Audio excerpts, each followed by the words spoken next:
Hola, muy buenos días. Muchísimas gracias por acompañarnos en este webinar sobre instrumentos financieros derivados. Les damos la más cordial bienvenida. Solamente para recordarles cómo se dará la sesión, si tienen alguna duda o pregunta, por favor colóquenla en el chat de preguntas y respuestas, ya que al final habrá un espacio para responder a todas sus inquietudes, con muchísimo gusto. Yo soy Melina Reyes, coordinadora de marketing y comunicación de Mazars en México. Y pues bueno, sin más preámbulo, le doy la palabra a Pilar. Muchísimas gracias por estar con nosotros. Gracias, Meli. Buenos días a todos. Me da mucho gusto saludarlos. Mi nombre es Pilar Castillo. Soy socia de auditoría y miembro del comité ejecutivo de Mazars en México. Estoy también con el equipo de evaluación de nuestra área de servicios financieros. Y el día de hoy vamos a platicar acerca de lo que son los instrumentos financieros derivados. Este tema ha tomado relevancia hace algunos años debido a toda esta tendencia de los negocios a la globalización y también a que estamos enfrentando escenarios volátiles, muy inestables, con inflaciones muy altas. Y todo esto, estamos todo el mundo conectados en los negocios y todo esto tiene impacto en las empresas. De tal manera que se han creado estas herramientas que sirven para mitigar los riesgos en los negocios y minimizar el impacto que pueda tener cualquiera de estas crisis financieras. También es un tema que en términos generales, siendo muy honestos, no todo el mundo dominamos. Son conceptos nuevos que aún nos hace falta entenderlos y comprenderlos mejor.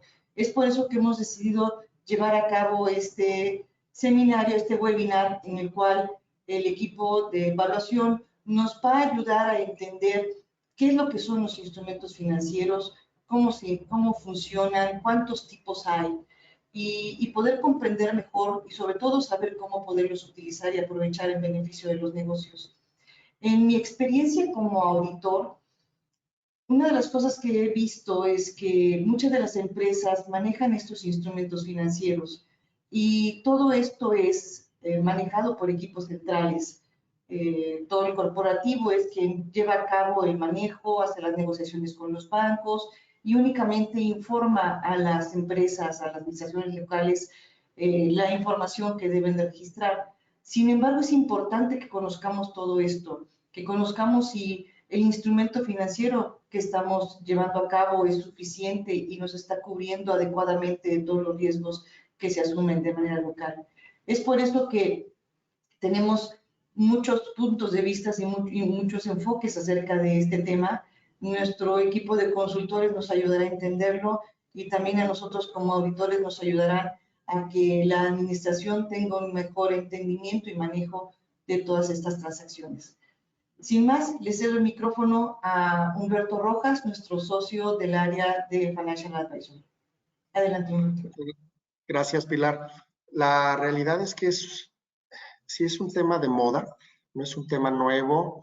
Cada que platicamos de este tema en distintos foros, es lo que decimos, este tema siempre ha existido. Lo que pasa es que hoy en día, al tener, como tú lo dijiste, Pilar, un ambiente muy volátil, por temas políticos, por temas económicos, resfriados a los países de primer mundo. México está muy aliado a lo que le pasa a Estados Unidos. En Estados Unidos está viviendo cosas muy atípicas. También eventos de hidrocarburos, etcétera. Entonces, lo que vamos a platicar hoy principalmente es volatilidad, y esa volatilidad hay que saber cómo usarla a nuestro favor. El día de hoy, si bien tenemos normas contables como las IFRS, como las US GAAP, como las normas mexicanas, que nos dicen cómo debemos de registrar y presentar este tipo de instrumentos en la contabilidad, realmente el valor agregado que queremos dar es cómo usar a tu favor estos instrumentos derivados. O sea, que realmente hoy en día perdamos ese miedo a utilizarlos, a ir a una institución bancaria y pedir información de cada uno de estos. Hoy en día muchas empresas en México hacen transacciones en moneda extranjera, compran materia prima que su precio está supeditado a la alta y baja en el mercado. Todos estos commodities son los que debemos de jugar a nuestro favor.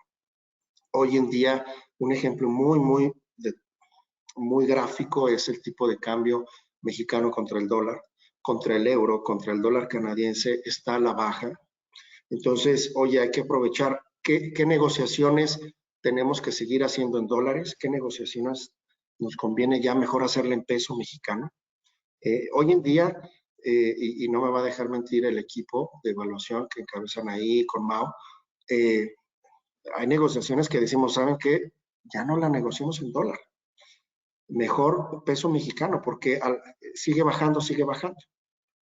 Entonces, para cuando cobras una cuenta por cobrar, pues resulta que en peso mexicano ya recibiste mucho menos. Cosas así, es un ejemplo tan sencillo que dices, oye, existen los instrumentos derivados, los instrumentos de cobertura. Hay que usarlos, hay que usarlos. ¿Da miedo por lo difícil, por lo técnico? Sí, como cualquier operación, pero para eso estamos el día de hoy, para platicar un poquito y ponerlo en un español más aterrizado, como le decimos a Pilar, nos gusta de un tema complejo ponerlo en un español, en un buen español que se entienda por cualquier no especialista del tema. Entonces, de eso vamos a estar platicando el día de hoy. Anaí es nuestra gerente de evaluación y Mauricio Valdés es nuestro senior del área de evaluación. Todos nosotros somos del área de Financial Advisory y estamos el día de hoy para platicar este tema y al finalizar tratar de contestar todas las preguntas que tengamos del foro, ¿no? Adelante, Anaí, sin más preámbulo, vamos platicando y entrando un poquito en materia, ¿no? Claro que sí. Muchas gracias, Pilar. Muchas gracias, Humberto, por la introducción. Es un gusto igualmente estar aquí con todos ustedes. Y bien, como comentan, definitivamente este es un tema que ya se ha tratado por varios años, sin embargo, ha cobrado mayor relevancia últimamente por los temas de volatilidad que hemos estado viviendo, ¿no? Sobre todo en momentos de pandemia, pospandemia y ahorita con todo el tema que bien nos comentan Humberto y Pilar. Los instrumentos derivados son una herramienta que nos pueden funcionar muchísimo para poder reducir nuestros niveles de exposición y poder cubrir, digamos, todo lo que nos pueda causar alguna volatilidad, llámese tasas de interés, tipos de cambio, etcétera, ¿no? Ahora, lo que vamos a ver durante esta sesión es básicamente qué son los instrumentos financieros, cuáles son esos tipos de instrumentos financieros derivados. La verdad es que hay una cantidad enorme de derivados en el mercado. Nos vamos a enfocar en los más utilizados, cuáles son los distintos modelos de evaluación y cuáles son las aplicaciones y usos. El objetivo principal de esta sesión es entender cómo funcionan para poder aplicarlos en la vida real, ¿no? La verdad es que este tipo de instrumentos, como bien comentaba Humberto, a veces pueden generar un poco de miedo por falta de conocimiento, pero la verdad es que al tener un buen entendimiento de este tipo de instrumentos, el aplicarlos en la vida y en los niveles de riesgo de cada una de las compañías, la verdad es que puede ayudar muchísimo. Entonces, igual, pues damos inicio con esta presentación.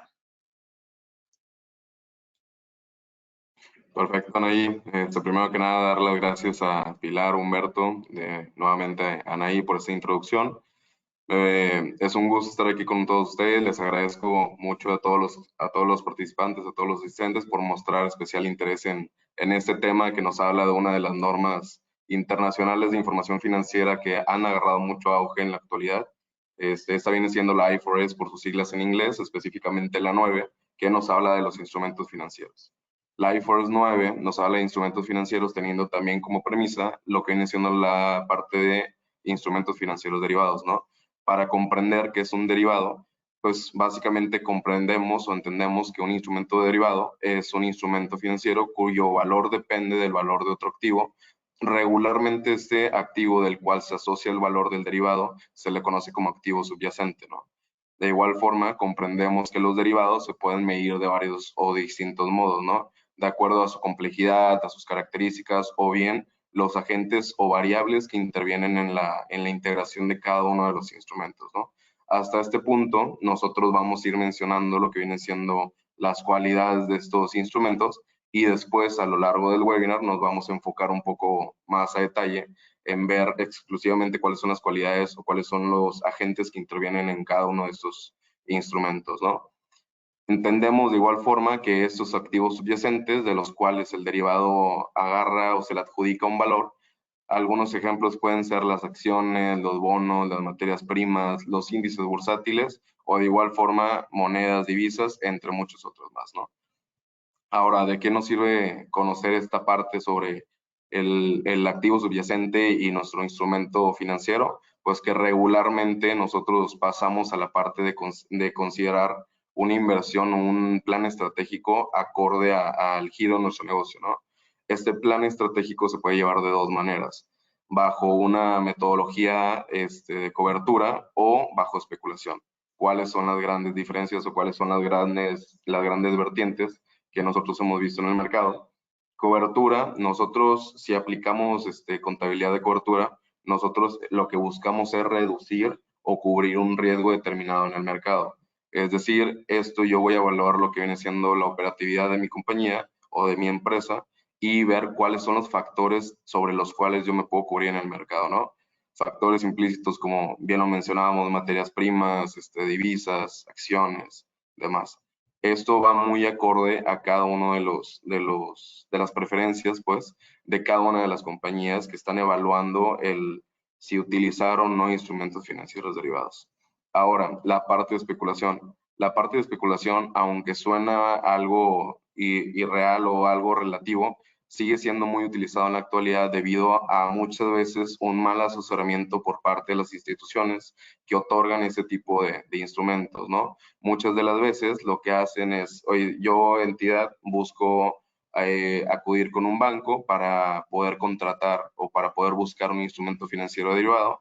Y en el tema es que nosotros sobre la capucha, bien lo mencionaba Humberto, nosotros trabajamos muy de la mano con auditoría, pero de la capucha de especialistas y asesores o consultores, nosotros recomendamos que esto sea un procedimiento acompañado, ¿no? Porque es como ir a una tienda y comprar algo que nunca has comprado o algo que realmente no entiendes a la perfección, ¿no? Para eso estamos nosotros básicamente.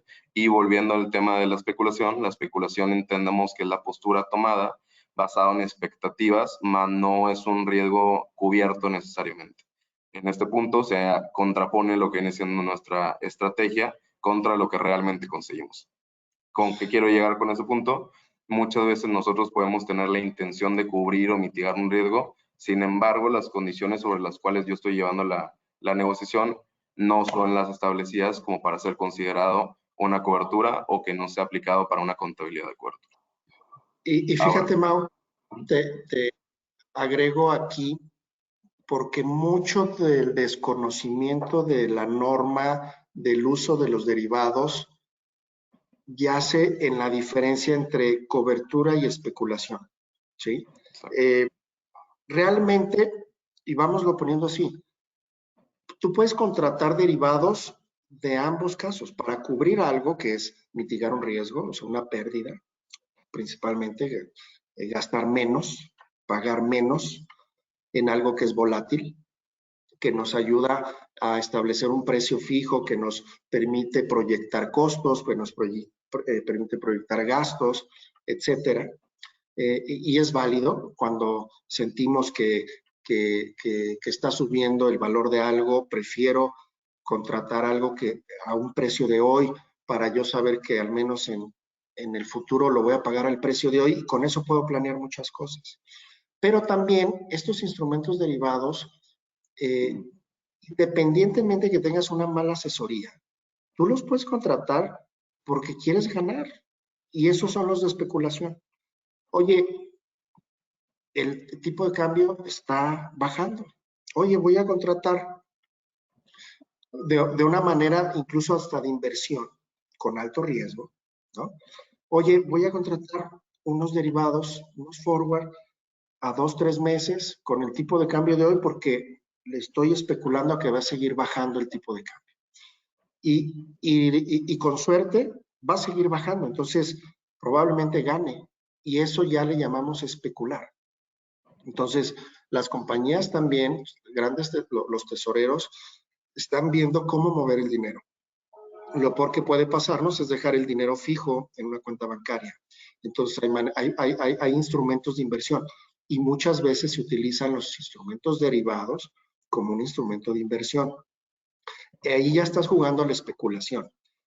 Ahora, lo triste del tema es, oye, yo fui al banco, oye, yo solicité un instrumento derivado que me cubra un riesgo y por X, Y o Z, mal asesoramiento, desconocimiento de la norma, por no tener bien analizado la efectividad del derivado, bla, bla, bla, resulta que terminó siendo de especulación cuando todas mis intenciones fueron de cobertura.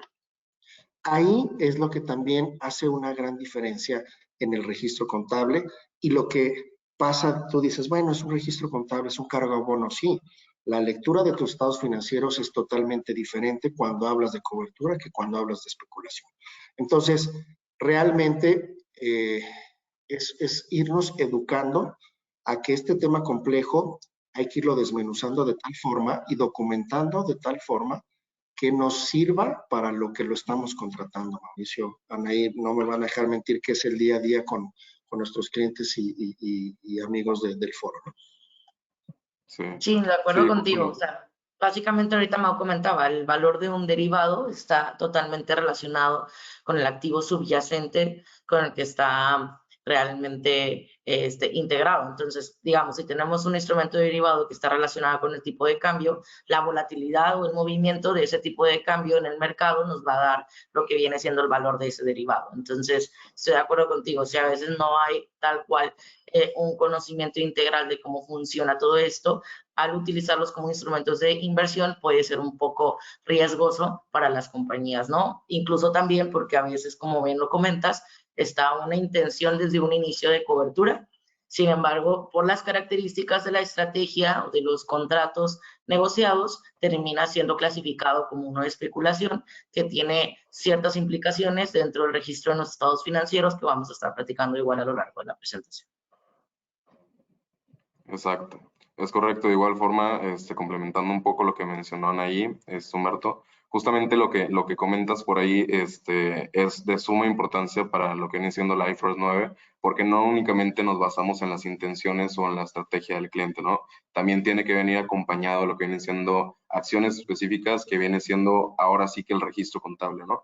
A mí no me sirve de nada contar con un instrumento muy funcional si yo no lo sé identificar o bien asignar en mis estados financieros, ¿no? ¿Por qué? Porque hay una línea muy delgada entre me está ayudando para contablemente yo mitigar un riesgo, a la otra parte lo estoy presentando como un gasto y me está afectando en resultados, ¿no? Esa es una premisa, ese es un punto muy importante, que de igual forma, bien comentaban sobre el tema de las coberturas, entendemos ahora en todo este tipo de negociaciones, a lo largo del tiempo, los derivados financieros han agarrado mucho auge, mucha plusvalía, debido a que mucha gente está saliendo al mercado y está queriendo experimentar con esos instrumentos. Como dices bien, no es un instrumento, no es una opción nueva, es únicamente algo viable para todas las empresas, para todos los clientes que está disponible ahí, ¿no? En el mercado. Únicamente el punto es de ir y explotar esa oportunidad de ir sacando ventaja y de saber bien cómo administrar ese instrumento en forma a mi estrategia. En este punto, de igual forma, comprendemos que todo este tipo de relaciones, la mayoría son relaciones bilaterales, así que tanto yo estoy comprando como alguien me está vendiendo, ¿no? Por eso aquí en uno de los puntos comentamos que los bancos meramente están aplicando lo que viene siendo una nueva práctica en donde ellos están agregando una línea en sus contratos en donde están obligando a sus acreditados a que incluyan una cláusula de cobertura en donde ellos más bien pues los están obligando a tener un instrumento financiero derivado que cubra el componente del riesgo de crédito. ¿Esto por qué? Porque la parte A, que viene siendo el cliente, y la parte B, que viene siendo el banco, tienen que estar cubiertos en sinergia sobre esta misma estrategia, ¿no? Para evitar ahora sí que caer en errores de mercado o que bien los puedan afectar en alguna parte o en algún punto factores externos, ¿no? Que vienen siendo condiciones macroeconómicas, índices, tasas y demás, todo esto. En este punto, ya que hablamos un poco sobre los mercados, tenemos o comprendemos que existen dos tipos: los mercados organizados, que vienen siendo los exchange trade, o los no organizados, que son bien conocidos también como los over the counter. ¿Cuál es la diferencia? Los mercados organizados básicamente son contratos estandarizados que entre los participantes se mantienen a nivel mercado y se pactan bajo criterios ya establecidos, ¿no? Sobre criterios que no son negociables, sobre criterios que entre las partes son esto es así y esto es así, únicamente. A diferencia de over the counter, que viene siendo el mercado no organizado, por el cual, a mi parecer, últimamente hemos visto mayor atracción o mayor participación del mercado en la actualidad, debido a que este mercado nos da la flexibilidad o nos permite tal cual nosotros adecuar esas condiciones, esos criterios que existen entre las partes involucradas acorde a las necesidades de mi empresa y acorde a las necesidades que yo creo congruentes en el mercado, ¿no? ¿Qué me permite esto? Jugar un poco sobre las condiciones que yo estoy firmando, que yo me estoy comprometiendo, y sobre esto ya llevar adelante o sacar adelante lo que viene siendo mi intención o mi estrategia a final de cuentas, ¿no? De acuerdo contigo, Mau. Y de hecho, la estructura del contrato al momento de verla es distinta, ¿no? Cuando estamos hablando de mercados organizados ya está todo estandarizado, ya está todo precargado, por así decirlo, y cuando estamos hablando de un over the counter se ve dentro del contrato cómo se ha dado esa negociación.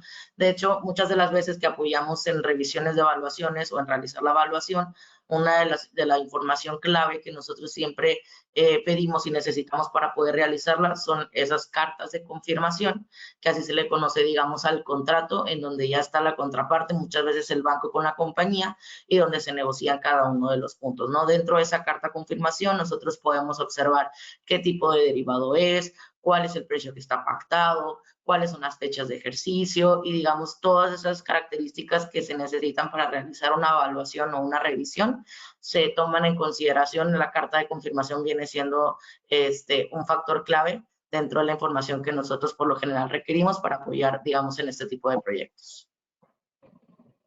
Perfecto. Excelente.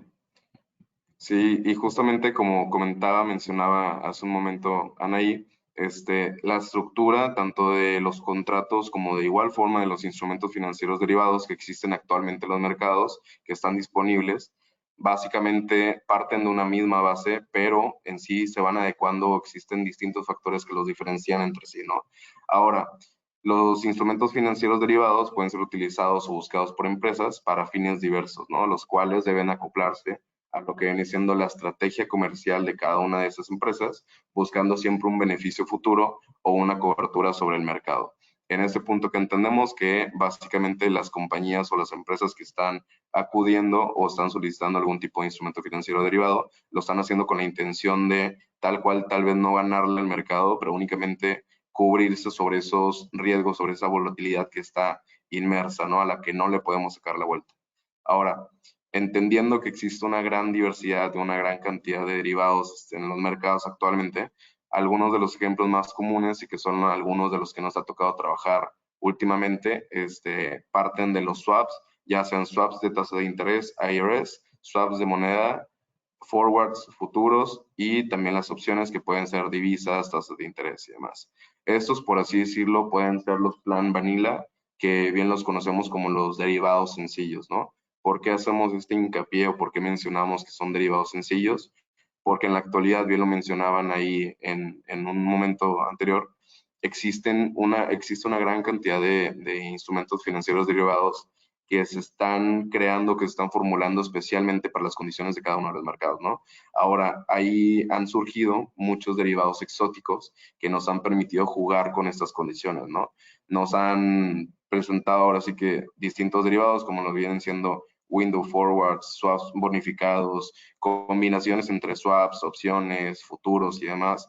Y pues básicamente, ¿qué nos da a entender esto? Que básicamente nosotros tenemos una base de la cual partir, pero no es la base que nosotros tenemos que seguir a fuerza. Nosotros podemos adecuar cada uno de estos instrumentos de acuerdo a las necesidades de mi compañía o de mi empresa o en función al plan estratégico que yo quiero o estoy buscando seguir, ¿no?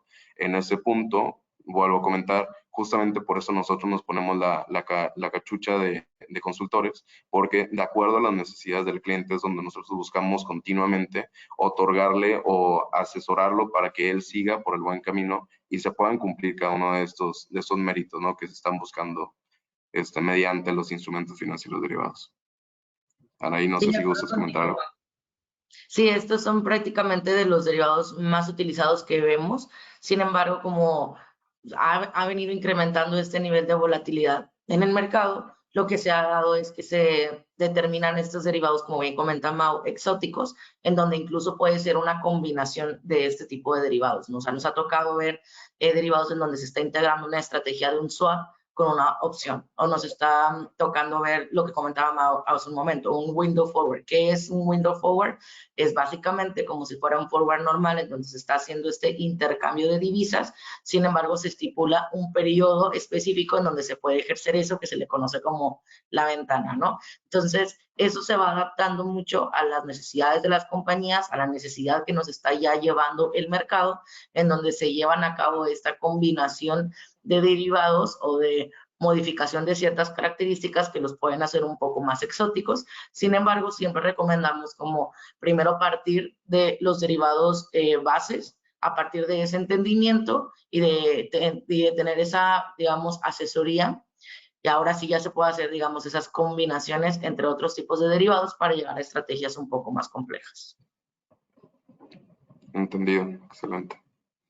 Perfecto. Ahora pasamos a la parte de la evaluación, justamente lo que mencionábamos, cada uno de los instrumentos financieros parten de una base, pero realmente cada una tiene ciertas consistencias que los hacen únicos, ¿no? O ciertas variables que interceden en la fórmula de cada uno, que tal cual los pueden llegar a diferenciar. Bien comentaban ahí, existen financieros o derivados, disculpen, derivados tradicionales o derivados simples, pero de igual forma existen los compuestos o que vienen siendo los exóticos, ¿no? Que en donde involucran más variables, en donde se fusionan algunos tipos de metodologías. Y pues bueno, en este tema comprendemos para el swap de tasa de interés, pues básicamente, ¿qué es el swap de tasa de interés, no? El swap viene siendo un contrato entre dos partes en donde cada una de las partes intercambia flujos de efectivo iguales a los intereses sobre una tasa fija. En este punto comprendemos que tenemos una variable, ¿no?, que viene siendo nuestra tasa. Nuestra tasa puede ser variable o puede ser pactada al momento de la negociación, dependiendo del instrumento financiero al que nos estamos dirigiendo. En este caso, para el swap es una tasa fija por la tasa de interés variable, ¿no? Ahora, comprendemos que las tasas de interés y el monto nocional se pactan al inicio del contrato, es decir, no se estipulan o no se establecen en la vida útil del instrumento, sino que desde un inicio yo ya tengo el entendido de cuál va a ser mi vencimiento, cuál va a ser los plazos de pago, o cuál va a ser básicamente mi periodo de maduración, ¿no?, de ese instrumento.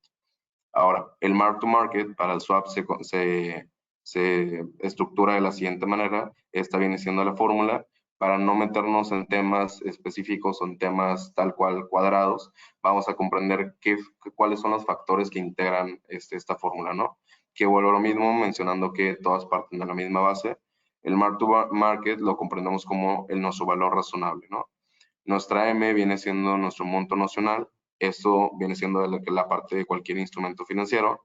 En este caso viene siendo el swap. La tasa de interés fija, la tasa de interés futura o variable, en este caso, que de hecho esta nosotros la obtenemos de una fórmula subsecuente, de una fórmula asociada, que muchas veces puede ser que el banco o la institución nos esté poniendo cuál es la tasa variable sobre la cual se va a ir sumando, sobre la cual se va a ir calculando el instrumento financiero. Sin embargo, si nosotros no tenemos este caso, lo podemos formular de la siguiente manera, lo podemos ver por ahí en la parte inferior derecha, que en este punto la tasa futuro o la tasa de interés variable también se le conoce como la tasa forward, ¿no? Hago hincapié en la tasa forward porque mayormente si ustedes son alguna persona que están familiarizados con los instrumentos financieros o bien que ya cuentan con algunos de estos, deben de revisar plenamente cuál es la evaluación previa a la cual se les está haciendo, ¿no? Porque hay mucha gente y nos han llegado diversos clientes que, vuelvo a lo mismo, no es porque estén mal ellos ni que estemos bien nosotros, sin embargo, tal vez bajo una asesoría, disculpen, asesoría mediamente correcta, ellos llegaron a un resultado mediante datos que no son congruentes o que no son tal cual los correctos para el mercado, ¿no? En este punto, ¿qué pasa? Muchas veces intentamos usar la tasa spot como nuestra tasa variable para calcular el valor de nuestro derivado a un punto establecido del tiempo. Sin embargo, ¿qué pasa? Si mi instrumento yo lo estoy evaluando el 31 de diciembre del 2022, porque a esa fecha me tocó hacer la evaluación, estoy intentando emitir mis financieros y demás, o simplemente yo decidí hacer una evaluación por ahí, pero la vida útil de mi financiero, de mi derivado, disculpen, en este punto se va a vencer en el 2023-2024, yo le estoy acortando el plazo de vencimiento o no estoy calculando congruentemente la vida útil del mismo, ¿no? Así que para eso nos sirve la tasa forward, nos sirve para proyectar los flujos futuros que va a tener nuestro derivado, ¿no? Ahora, partiendo de igual forma de las características que integran nuestra fórmula, de igual forma tenemos la tasa de descuento del periodo T, que viene siendo como nuestro plazo, el periodo del cupón, el plazo a la fecha del vencimiento del cupón y de igual forma el número de periodos. El número de periodos vigentes básicamente se puede calcular desde los días transcurridos a la fecha de mi evaluación, como de igual forma los días o meses a los cuales yo estoy proyectando este instrumento financiero, ¿no? Anaí, no sé si te gustaría comentar algo adicional en ese punto. Sí, digo, básicamente aquí tenemos una explicación muy técnica de cómo es esa valoración del swap de tasa de interés. Vamos a tratar de traducirlo un poquito a un español más sencillo y básicamente cuál es el objetivo de este swap IRS y cómo lo vemos nosotros aplicado en el día a día. Un ejemplo puede ser, oye, yo tengo un contrato con un banco a 3 años que está indexado a una tasa TIE, ¿no? La tasa TIE viene siendo una tasa variable que utilizamos acá en México. Muchas veces el contrato te dice TIE más 2%, más 3%, que eso va cambiando de acuerdo con tu perfil crediticio. Entonces tú dices, bueno, hoy sí te puedo pagar al banco una tasa TIE, pero yo no sé cómo se vaya a comportar esa tasa a lo largo del tiempo, entonces yo no sé si mañana voy a poder cumplir con esa obligación. Entonces, ¿qué es lo que pasa? Yo puedo ir con el mismo banco, con un banco tercero y decirle, oye, ¿sabes qué? Yo tengo esta obligación de pagar este préstamo a una tasa variable a lo largo del tiempo, del cual hoy sí la puede pagar, pero no estoy segura si en el futuro la vaya a poder pagar. Entonces, lo que hace es que con el banco se llega a esta negociación de un intercambio de tasas. Tú le dices, ¿qué te parece si yo a ti, banco tercero, te pago una tasa fija, tú y yo negociamos una tasa fijada, y tú me pagas a mí la tasa variable con la cual haz de cuenta que yo recibo la tasa variable que me paga el banco tercero y se la entrego al primer banco con el que tenía el préstamo, ¿no? Y a cambio de eso yo estoy pagando una tasa fija. Ese es el intercambio o ese swap que se hace entre una tasa variable, que es la que me está causando ese riesgo de tasa de interés, por una tasa fija, en donde ya ese riesgo queda totalmente mitigado, porque yo ya tengo certeza de cuál es la tasa que voy a pagar a lo largo del tiempo. Entonces, esta fórmula que nos platica Mau es básicamente la representación de esa probabilidad en cuanto al comportamiento del mercado. ¿Cómo se espera que se vaya a comportar el mercado? Se espera que la tasa variable vaya a subir o vaya a bajar conforme a la tasa que yo fijé. Ese resumen se explica dentro de lo que nos comenta Mau ahorita, ¿no? Del monto nocional, de la tasa FRA, de la tasa de interés. Pero básicamente, ¿qué es lo que pasa tras bambalinas? Una necesidad de hacer un intercambio de tasas para poder mitigar ese riesgo que es el que nos está generando principalmente. Y esto mismo lo vamos a ver nosotros representado en otros derivados, como lo vemos en los forwards. De hecho, aquí también tocamos el tema de la tasa forward, que es lo que nos comentaba Mau. A mí me interesa saber cuál es la tasa esperado, cuál es la expectativa del mercado de esa tasa a una fecha determinada, que es donde yo voy a ejercer el forward, ¿no? Versus una tasa spot, que la tasa spot se le conoce como el tipo de cambio al día en que tú lo estás revisando. Entonces, principalmente, ahorita vamos a tratar los derivados principales, pero básicamente lo que pasa tras bambalinas de, digamos, estas fórmulas, no se nos vayan a asustar con estas fórmulas, es básicamente esa necesidad de poder cubrir. Primero es identificar cuál es ese riesgo que me está generando, cuál es ese factor que me está generando un riesgo, y ahora sí vamos a adecuar cuál es el derivado correcto que me pudiera ayudar a mitigar ese riesgo de la mejor manera. Hablando de una tasa de interés, digamos que nuestro derivado ideal pudiera ser el swap de tasa de interés que ahorita explicábamos hace un momento. Si tenemos temas de tipo de cambio, pudieran acomodarse los forwards un poquito más. ¿De acuerdo? Adelante, Mau. Ok, perfecto, muchas gracias, Ani. Básicamente yo creo que fue la traducción perfecta al español correcto, al español más entendible para todo el mundo. Así que, pues básicamente comprendemos cuál es la estructura de nuestra fórmula, ¿no? Y sin hablar de tecnicismos, comprendemos de igual forma aquí, vamos a encontrar que también nos topamos con el valor razonable, el monto de la entrega que viene siendo el monto nocional, básicamente, la duración que viene siendo el tiempo del vencimiento, la tasa de interés pactada que viene siendo la local y de igual forma otros factores que se adecuan dependiendo de, en el caso de los forwards son instrumentos que nos sirven para básicamente calcular nuestra posible variación sobre ciertos instrumentos, ¿no? En este caso pueden ser las divisas, que es el activo subyacente, y en este caso pueden ser tanto de compra como de venta, ¿no? Si se fijan en las fórmulas del lado derecho, tenemos el caso de la compra y el caso de la venta. En este punto, ¿cuál es la variable que integramos? Pues viene siendo el tipo de cambio pactado, ¿no? Así que básicamente aquí lo que nos dice esta fórmula es, vamos a evaluar cuál es la efectividad o cuál va a ser la expectativa de tu forward, ¿no? En el caso de que tú estés comprando a una institución o bien que tú lo estés usando como estrategia de yo vender hacia una institución, ¿no? Así que, bueno, tomando en consideración esto, hay ciertas variables que nos afectan en la tasa forward, que era la que mencionábamos anteriormente en el swap de tasa de interés.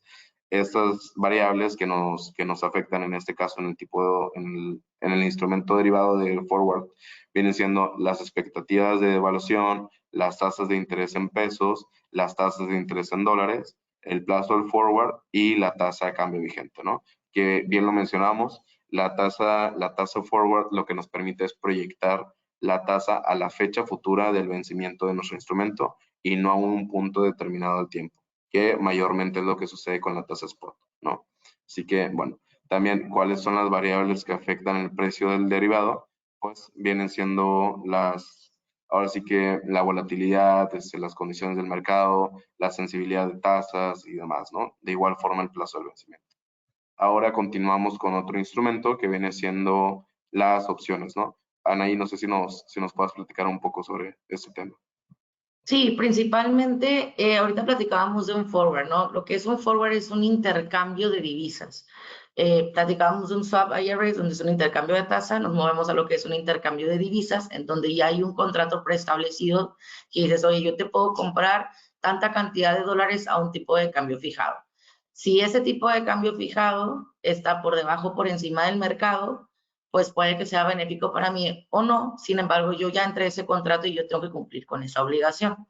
¿Qué pasa con las opciones? Aquí básicamente tenemos ese derecho a elegir si yo compro los dólares a ese precio o no. Entonces, aquí tenemos dos tipos. Tenemos un contrato call o tenemos un contrato put. Entonces, en el call es el derecho de comprar ese tipo de cambio a un precio establecido.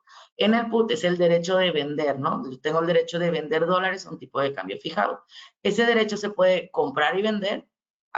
Más bien, el derecho de comprar se puede vender o comprar y el derecho de vender igual se puede comprar o vender, ¿no? Lo que estás tú vendiendo o comprando es el derecho. Entonces, aquí lo que hay que tener bien en claro es que estas son relaciones bilaterales. Si tú estás comprando un call, la contraparte te está vendiendo el call. Entonces, eso juega mucho, sobre todo cuando vemos cuál es la evaluación de ese derivado. Si es positivo para mí, va a ser negativo para la contraparte, y si es negativo para la contraparte, va a ser positivo para mí.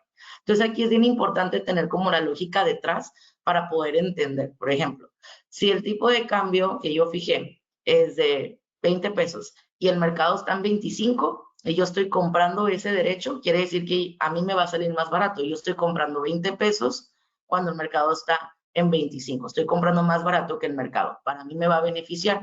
Sin embargo, para la persona que me lo esté vendiendo, me lo va a estar vendiendo más barato que el mercado, le va a perder. Entonces, esa lógica que va detrás de esa estructura nos ayuda mucho para entender o para visualizar, ¿ok? Porque estoy viendo este tipo de derivados y está positivo cuando realmente las condiciones de mercado no son favorables para la compañía.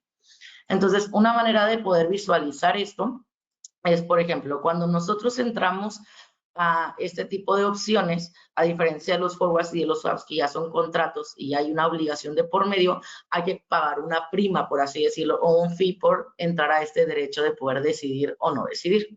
Entonces, cuando nosotros estamos comprando ese call, básicamente podemos ver aquí como el nivel de nuestra ganancia y podemos ver en el eje X el movimiento del tipo de cambio, ¿no? Entonces, cuánto le gané o le perdí versus cómo se ha movido el tipo de cambio a lo largo del tiempo. Entonces, a una instancia, si yo estoy comprando esta opción, yo voy a pagar una prima que puede ser mi máxima pérdida. Sin embargo, el strike o el tipo de cambio fijado viene siendo representado por la K. Si el tipo de cambio del mercado es por encima de esto, quiere decir que yo ya le voy a empezar a ganar porque estoy pagando un tipo de cambio más barato. Ahora, si lo estoy viendo de manera de vender, funciona al revés. Como les decía, una relación bilateral, ahora desde el lado de la contraparte. Si bien ahora yo recibo la prima, sin embargo, cuando el tipo de cambio del mercado sea mayor, yo lo voy a estar vendiendo más barato, ¿no? Igual lo vamos a ver del lado del put. Si yo lo estoy comprando, tengo que pagar la prima. Sin embargo, si el tipo de cambio está por debajo, quiere decir que yo lo puedo vender más caro y eso me va a convenir a mí. Y viceversa cuando yo estoy ahora del lado de la otra contraparte en el put, ¿no? Yo recibo la prima, sin embargo, voy a estar vendiendo, más bien voy a tener que estar recibiendo un tipo de cambio más caro que el que está en el mercado, lo cual eso me va a terminar siendo desfavorable. Entonces, básicamente esa es la lógica detrás, que la vemos representada en esta fórmula. Hay diferentes modelos para poder hacerlo. Está Black-Scholes, está el modelo binomial, hay diferentes estrategias para poder evaluarlo, pero lo que nos dice y lo que se integra en esta fórmula es esa probabilidad de que sí se vaya a ejercer o no ese derecho. Principalmente ese es como el preámbulo de las opciones y cómo entender, digamos, la lógica que va detrás. Ahora, obviamente, este tipo de instrumentos nos pueden generar una alta volatilidad si nosotros no aplicamos contabilidad de coberturas, como lo comentábamos hace un momento con IFRS 9. Entonces, ¿qué es lo que se hace? Se asesora a las compañías para poder aplicar contabilidad de coberturas. De este lado vemos que hay una gran afectación en lo que viene siendo el estado de resultados de la compañía. Sin embargo, con contabilidad de coberturas, esta parte se mitiga, ¿no? Entonces, ¿qué es lo que se hace? Se identifica la exposición de los riesgos, se define cuál es la política, se hace una estrategia de cobertura y se hace la documentación debida que nos pide la IFRS 9 para poder cumplir con todos los puntos de contabilidad de coberturas. Entonces, evidentemente, este es un tema que no es sencillo en primera instancia, por lo cual a lo largo del tiempo hemos tenido casos de éxito y casos de fracaso por utilizar este tipo de instrumentos. No sé, Mau, si nos quieres platicar un poquito de cuáles son estos casos de éxito y fracaso que hemos visto con el tema de los derivados a lo largo del tiempo. Claro, sí, no, de manera concisa, aprovecho para comentarlo. Si bien se mencionaba cuál es la estrategia de la contabilidad de cobertura, cuál es el proceso que se sigue y cuáles son las ventajas, desventajas, lo podemos ver también presentado por ese tipo de casos de éxito y fracaso, ¿no? En el caso de éxito, acaba de salir un reporte con los resultados trimestrales, con el último reporte trimestral que se emitió por algunas de las compañías que emiten en bolsa, que pues básicamente ellos tuvieron una ganancia, un ahorro de 450 millones de pesos en lo que viene siendo el uso o la aplicación de contabilidad de coberturas, ¿no? Mayormente esas compañías, por ejemplo, Bimbo, Gruma, Grupo México, Industria de Peñoles, en diferentes industrias, lo que utilizaron fue contabilidad de cobertura mediante diferentes instrumentos financieros, en su mayoría conformados por forward, swaps y opciones.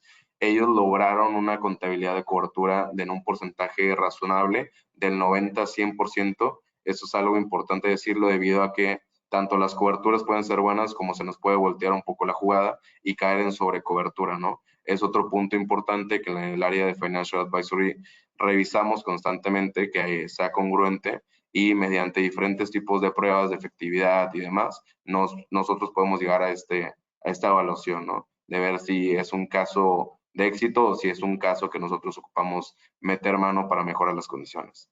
Ahora, en el caso de fracaso, se nos presenta el caso de Comercial Mexicana, en donde nosotros, mediante sus reportes nuevamente del 2008, observamos que ellos tuvieron una pérdida de 1,080 millones de dólares debido a una mala estrategia, una mala administración que llevaron a cabo de su contabilidad de coberturas, ¿no? Este fue el tema de unos forwards que ellos tenían contratados en son de que ellos estaban apostando a que el peso se iba a fortalecer contra el dólar.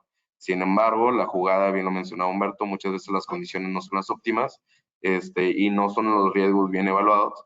Así que en este caso fue un comportamiento a la inversa de su estrategia, no se evaluó bien, no se especuló en cierta manera, así que lo que tuvo fue que el peso tuvo una caída del 10% frente al dólar y esta subida o esta apreciación del dólar pues les jugó en contra, ¿no?, a la compañía, con lo que nuevamente les comento, llegó a aumentar su deuda, llegó a tener una pérdida de 1,080 millones de dólares, ¿no?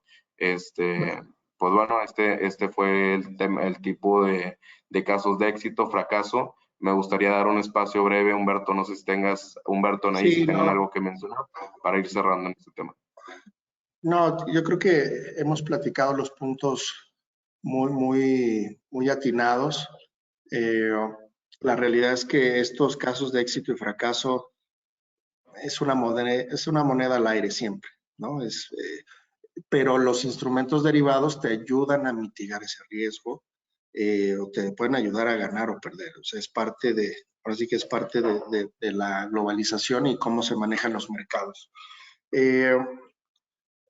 Melina, tú mandas, siguen preguntas y respuestas antes de que Sí, nos ayude Pilar. muchísimas gracias, Humberto y equipo, por esta valiosa información que nos han compartido. Tenemos algunas preguntas, entonces, bueno, sin más preámbulos, vamos por ellas. La primera de ellas es, ¿qué estrategias se pueden implementar para reducir el costo de cobertura? Bueno, de hecho, esa es una muy buena pregunta. Ahorita veíamos que cuando tenemos las opciones, si uno compra la opción, uno paga la prima, si uno vende la opción, uno recibe la prima. Entonces, muchas veces se utiliza una estrategia que se le conoce collares de opciones, en donde yo compro una opción, digamos, a 10 pesos y vendo otra a 3 pesos. Entonces, en vez de que mi costo de cobertura sea originalmente 10 pesos, se reduce y es 7. Entonces, es una estrategia que vemos mucho en las compañías para poder hacer esa reducción del costo de la cobertura en vez de tener que estar pagando algo más caro al hacer esta combinación de compras y ventas de opciones, que se le conoce como collares, se llega a esa reducción de cobertura. Muchas gracias, Anaí. Tenemos otra pregunta. En su experiencia, ¿consideran que los instrumentos derivados se deberían de utilizar con finers especulativos? Yo creo que deberían tener un alto nivel de conocimiento para poder utilizarlos como instrumentos especulativos. Definitivamente, al estar relacionados con activos subyacentes, se pueden utilizar como instrumentos de inversión, o sea, al momento de invertir en acciones, en divisas, etcétera. Sin embargo, sobre todo en este momento donde tenemos una alta volatilidad en el mercado, como bien comentaban mis compañeros, se puede voltear, ¿no? Entonces, considero que si se tiene una gran alto nivel de conocimiento, se pueden utilizar por especulación, pero la verdad es que no es tan recomendable en el mercado, sino más utilizarlos con un objetivo de cobertura por el peligro que este puede llevar, utilizarlos como inversión. Y es que fueron creados para cubrir, no fueron instrumentos de inversión creados para ganar dinero, como pudiera ser querer invertirlo en la bolsa, en un mercado de capitales. Eso sí está creado para eso, ¿no? El tema de especular con instrumentos derivados se puede, sí se puede, pero el nivel de riesgo de tu dinero de perder es muy alto. Eso sí, también de ganar, ¿no? O sea, realmente y a muy corto plazo. Entonces, hay tesorerías que les gusta mucho alguna parte de ese buffet de inversiones, meterlo en este tipo de instrumentos, ¿no? Sí, de igual forma, Emily, aprovecho para mencionar súper rápido. Bien mencionábamos también la intención de la contabilidad de coberturas y el tema de poder en sí aprovecharlo o que nos termine jugando en contra, ¿no? Si nosotros no aplicamos contabilidad de coberturas, nosotros como lo tenemos que registrar contablemente, nos va a afectar directamente en resultados, ¿no? De igual forma, bien lo menciona Humberto, puede ser un beneficio muy alto a un corto plazo. Sin embargo, también tenemos que entender que si la naturaleza va a ser esa, que yo lo voy a tomar como especulativo, queriendo una ganancia que yo no puedo medir a un futuro, yo no voy a poder aplicar contabilidad de coberturas porque me va a salir sobre cobertura seguramente, o la otra, más adelante los auditores, inclusive viendo esta información financiera, van a entrar en cuestión o consideración de por qué se presentan esas cifras, ¿no? Así que Claro. esta es la importancia de seguir el tratamiento contable adecuado. Sí. Muchas gracias por esta información. Creo que todavía estamos a tiempo de responder algunas preguntas más. Entonces, bueno, la siguiente dice, en la industria de la metalurgia y el acero, ¿qué instrumentos de cobertura son los más recomendados?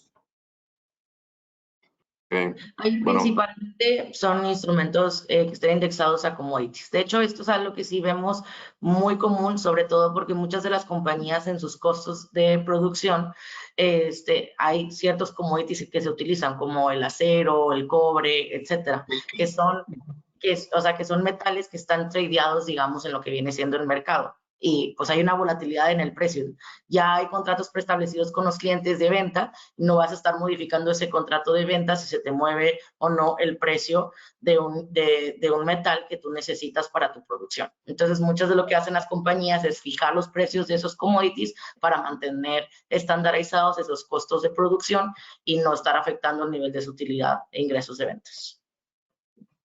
Es correcto. Muchas gracias. Y una última pregunta para cerrar.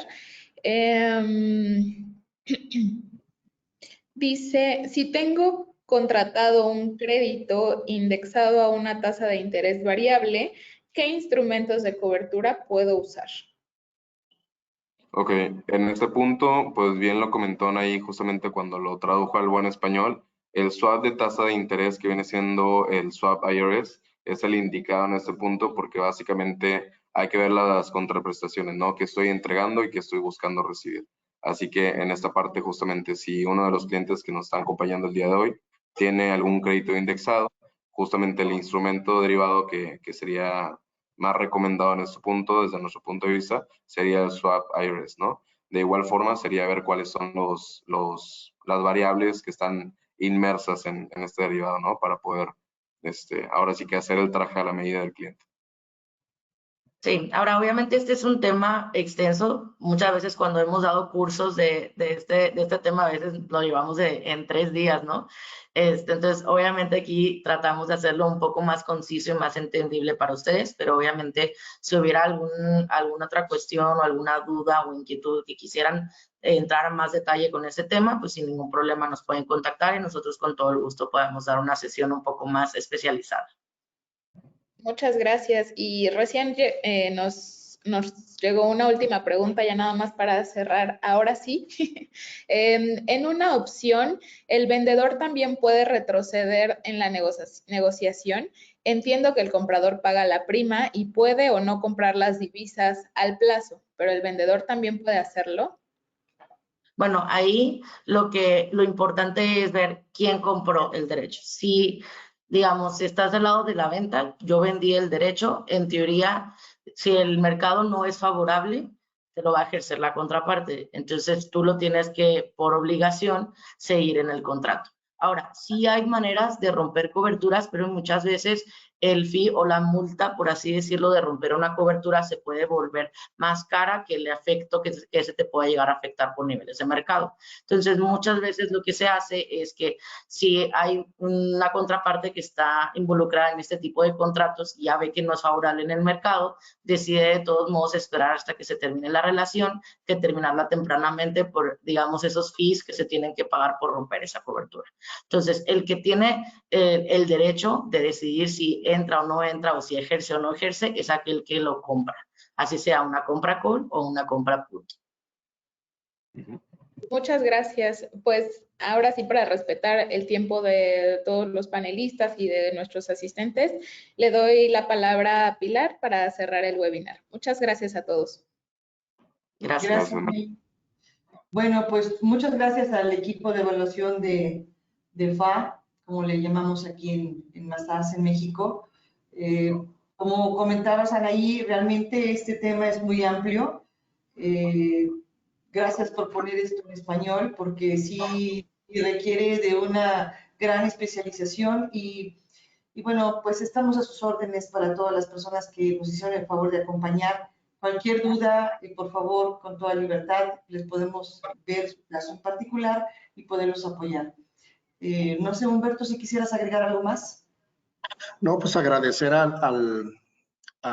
las personas que nos acompañaron. Obviamente este webinar también se publica en redes sociales para un futuro que lo quieran ver en el futuro. Pero agradecer a todos, al equipo, a Anaí, Mauricio y obviamente a ti, Pilar, por honrarnos estar en el día de hoy. Muchas gracias a todos. Buen día. Muchas gracias a todos. Muchas gracias.